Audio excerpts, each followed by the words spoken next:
மாண்புமிகு எதிர்க்கட்சி தலைவர் அவர்கள் சில விளக்கங்களை ஆக்கப்பூர்வமாக ஆதாரத்தோடு கூறியிருந்தால் அதை குறிப்பிடுத்து அதன்படி இந்த தமிழ்நாடு அரசு தன்னுடைய திசை வழி போக்கை சரியான முறையில் செலுத்திக் கொள்ள தயாராக தான் இருக்கிறது. நான் முதல்வன் திட்டத்தை முடக்குவதற்கோ மாற்றுவதற்கோ எங்களுக்கு எந்த திட்டமும் இல்லை.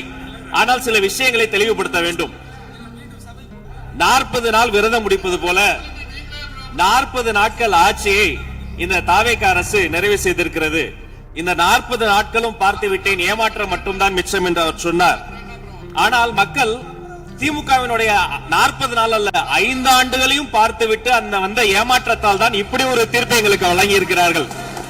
ஆளுநர் மகிழ்ச்சி, அமைச்சர்கள் மகிழ்ச்சி, ஆளுநர் மகிழ்ச்சி என்றெல்லாம் சொன்னார்.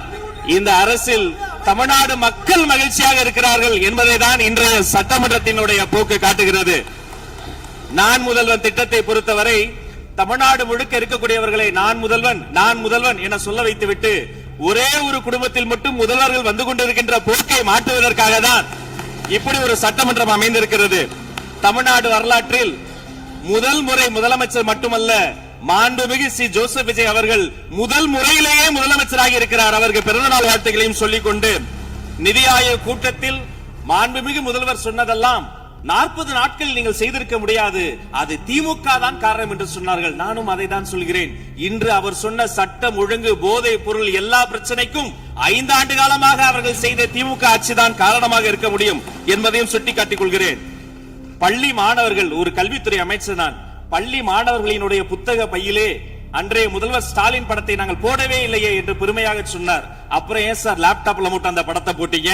நீங்க லேப்டாப்பில் போட்ட படத்தை எங்கள் மாணவர்கள் திண்ணர் வைத்து அழித்து விட்ட காட்சிகளும் சமூக வலைதளத்தில் பார்த்துக் கொண்டுதான் இருக்கிறோம். ஒரு வரியில் சொல்லுகிறேன், கோயில் பிரச்சனையை முத்தமிழறிஞர் டாக்டர் கலைஞரினுடைய வசனத்தையே சொல்கிறேன்.